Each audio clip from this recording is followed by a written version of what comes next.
Hello my dear student, welcome to our class. Hope you all are doing well. तो हमने हमारे syllabus को complete कर लिया है जितना हमको करना था। अब हम क्या करेंगे, अब हम रिवीजन स्टार्ट करेंगे फर्स्ट चैप्टर से ही, और उसमें आपको मैं वही क्वेश्चंस बताने वाली हूँ। उन्हीं क्वेश्चंस पर आपको फोकस करना है जो क्वेश्चंस मैं आपको ये बता रही हूँ। इसका मतलब ये नहीं है कि बाकी क्वेश्चंस को आपको छोड़ना है, उनको भी आपको करना है, बट जो क्वेश्चंस मैं आपको बता रही हूँ उन पे आपको ज्यादा फोकस करना है। हो सकता है इस टाइप के क्वेश्चंस आपके एग्जाम में पूछे जाएं। ओके, तो हम 1.1 से स्टार्ट करते हैं। हमको दिया हुआ है यूजिंग एप्रोप्रिएट प्रॉपर्टीज फाइंड। यहाँ पर हमको जो यहाँ पर सुइटेबल हो उस प्रॉपर्टी का यूज करना है और इसको सॉल्व करना है। तो सबसे पहले तो हम क्या करेंगे, यहाँ पर इस क्वेश्चन को देखिए, -2/3 मल्टीप्लाई बाय 3/5। अब अगर हम चाहें तो इस 3/5 को आगे लिख सकते हैं, उससे कोई फर्क नहीं पड़ेगा। तो हम क्या कर सकते हैं, हम चाहे तो -3/5 इंटू 1/6 इसको हम यहाँ आगे लिख सकते हैं। तो हमने यहाँ लिख दिया, और प्लस 5/2 हमारा बाद में हो गया। ओके, तो हमने यहाँ पर किस प्रॉपर्टी का किया, यूज बाय एसोसिएटिव।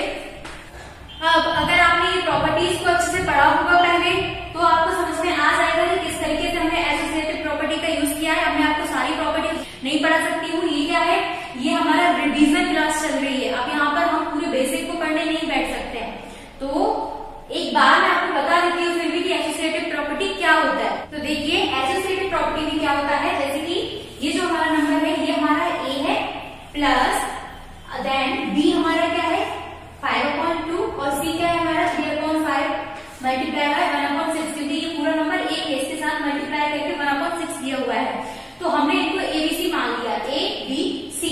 ओके, हमको सेम ऐसे दिया हुआ है -a प्लस बी और -c। अब यहाँ पर हमको क्या करना है, देखिए अगर हमको इस फॉर्म में कोई नंबर दिया हो तो उसको हम एसोसिएटिव प्रॉपर्टी में क्या कर सकते हैं, यहाँ पर हमको -a प्लस ब्रैकेट में b प्लस -c दिया हुआ है, तो हम किसी भी दो नंबर्स को पहले ऐड कर सकते हैं जिनको हम चाहें। तो हमने यहाँ पर क्या किया, a और b को एक साथ लिख दिया, प्लस -c हमारा अलग है। तो सेम हमने यहाँ पर किया, हमने यहाँ पर क्या किया, हम चाहें तो a और c को पहले प्रेस कर सकते हैं, a भी कर सकते हैं, b भी कर सकते हैं। इसमें अगर आप प्लीज चेंज करते हो तो उससे कोई फर्क नहीं पड़ता। तो सेम हमने यहाँ पर कर दिया, 2/3 मल्टीप्लाई बाय 3/5 हमारा वैसा का वैसा है। सिर्फ हमने क्या करा है, c को हम आगे लाए हैं, सिर्फ हमने पहले c को आगे ले आए हैं और हमारा b पीछे चला गया, कुछ नहीं किया है। और यहाँ पर हमारा प्लस की जगह माइनस इसलिए हो गया क्योंकि हमारा जो c है उसके आगे माइनस था, तो ये माइनस हो गया। अब हम यहाँ से क्या कर सकते हैं, अब हम यहाँ से कॉमन ले सकते हैं 3/5। 3/5 हमने कॉमन ले लिया क्योंकि यहाँ भी है। ओके, अंदर कितना बचा आपका, -2/3, देन यहाँ पे कितना बचा, -1/6। ठीक है, क्योंकि हमने इसलिए से कॉमन लिया है, ना कि उसमें से प्लस 5/2 हमारा एज इट इज।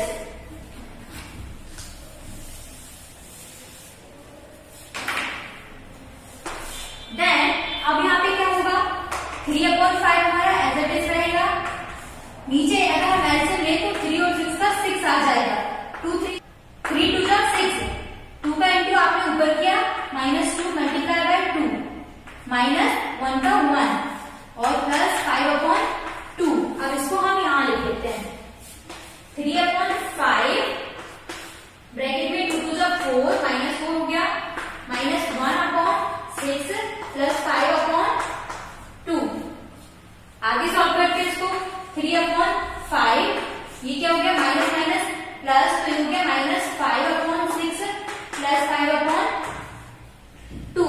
अब ये दोनों मल्टीप्लाई में है, तो हम चाहें तो इसको कट कर सकते हैं। 5 से 5 हमारा कट हो गया, 3 1 3, 3 2 6, तो ये कितना आ गया, -1/2 प्लस 5/2।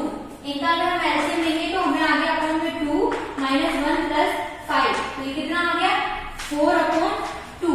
कट किया तो हमारा आंसर आ गया 2। क्लियर? ओके, तो आपको ऐसे ही क्वेश्चन को करना है। हमने कुछ नहीं किया था, एसोसिएटिव प्रॉपर्टी का यूज किया था, जिसमें हम अगर हम किसी नंबर्स को प्लस कर रहे हैं तो उनके प्लेस को चेंज करने से कोई फर्क नहीं पड़ता है। तो सेम हमने वही किया, ये हमारे पास a था, b था, ये c था, तो हमने क्या किया, हमने c को पहले लिखा और b को बाद में लिखा और कुछ नहीं किया हमने। क्लियर? तो इसका एक और क्वेश्चन है वो आपको करना है। आपको फर्स्ट क्वेश्चन को बहुत अच्छे से करना है 1.1 का। नेक्स्ट क्वेश्चन देखते हैं हम कौन सा करेंगे। सेकंड क्वेश्चन में है आपको क्या करना है, राइट एडिटिव इनवर्स। इनके एडिटिव इनवर्स निकालना है। तो एडिटिव इनवर्स निकालना तो बहुत इजी होता है। सिर्फ आपको क्या करना है, अगर आपको 2/8 दिया हुआ है तो इसका एडिटिव इनवर्स हो गया -2/8। अब आपको यहाँ सेकंड क्वेश्चन में दिया है -5/9। तो ये क्या हो जाएगा, जब इसमें माइनस करेगा तो माइनस माइनस प्लस हो जाएगा। तो ये हो गया 5/9। क्लियर। एडिटिव इनवर्स में क्या होता है, सिर्फ आपको सिंबल चेंज करना होता है। मतलब प्लस का कोई नंबर दिया है तो उसमें माइनस लगेगा, और अगर आपको माइनस दिया हुआ है माइनस में कोई नंबर तो वो क्या हो जाएगा, वो पॉजिटिव हो जाएगा। ओके, ऐसे एडिटिव इनवर्स निकालना है आपको। थर्ड क्वेश्चन देखते हैं। थर्ड क्वेश्चन में आपको क्या बताया गया है, वेरीफाई दैट माइनस ब्रैकेट में -x=x4। तो यहाँ पर हमको वेरीफाई करना है, इसमें x की वैल्यू क्या रखना है, 11/15। तो हम करके देखते हैं, माइनस x=x, x का वैल्यू 11/15। तो हमने रखा माइनस 11/15, और यहाँ पर क्या है हमारा x कितना है, 11/15। माइनस माइनस प्लस हो गया, 11/15 तो ये क्या हो गया, वेरीफाई हो गया, क्योंकि ये दोनों हमारे इक्वल आ गए। ये हमारा वेरीफाई हमने कर दिया। तो हम यहाँ पर लिख देंगे हैंस वेरीफाइड।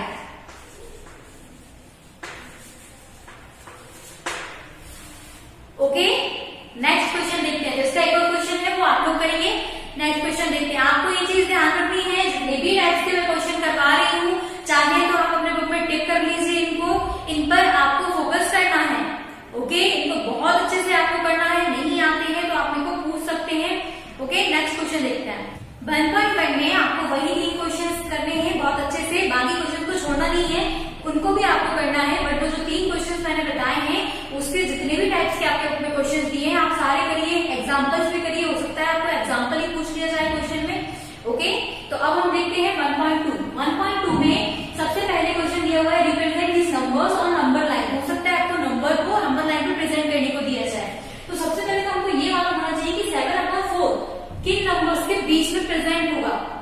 तो हम चाहे तो इसको डिवाइड करके देख सकते हैं। कैसे, 7 का 4 से डिवाइड कर दीजिए, 4 कितना बचा, 3।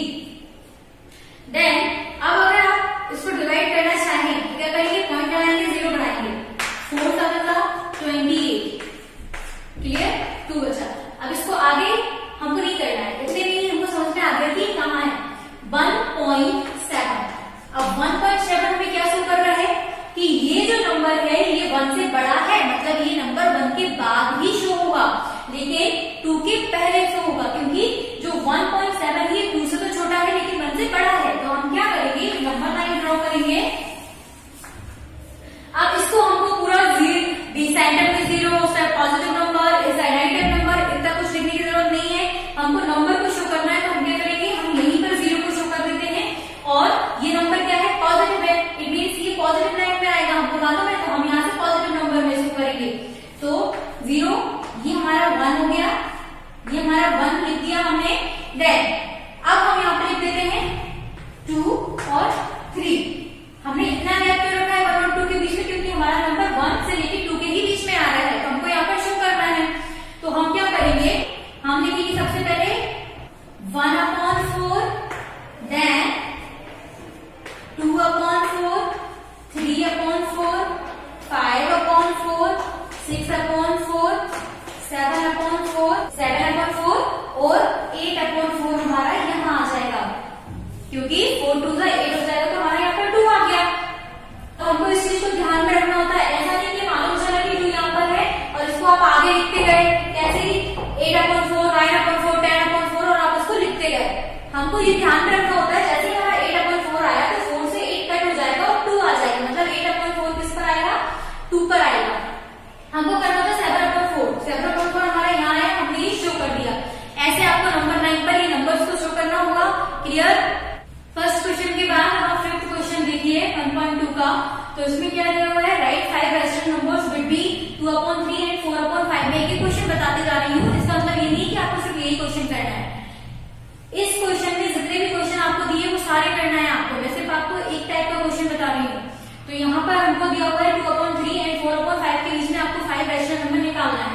तो सबसे पहले तो हम इन दोनों नंबर का एलसीएम लेते हैं, 3 और 5। 3 और 5 का एलसीएम हमको ऑलरेडी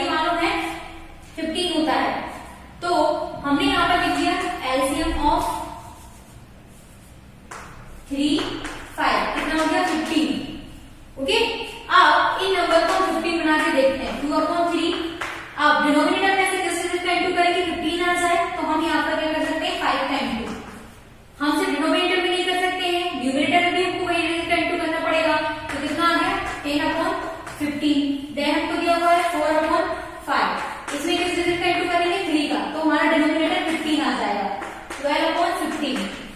तो देखिए आपके पास ये नंबर्स तो आ गए, 10/15 है, 12/15, बट इनके बीच में हम 5 रैशनल नंबर नहीं निकाल सकते हैं, क्योंकि 10/15, 11/15, 12/15 मतलब ओनली 1 रैशनल नंबर निकलना है इनके बीच में। अब हमको क्या करना पड़ेगा, अगेन डिनोमिनेटर को बड़ा बनाना पड़ेगा, तो 10/15 हम एक काम करते हैं, डिनोमिनेटर को और बड़ा बनाने की कोशिश करते हैं, हम 4 से मल्टीप्लाई कर देते हैं, कितना आ गया 40/60, एंड यहां पे 12/15, इसको भी 4 से मल्टीप्लाई कर देते हैं,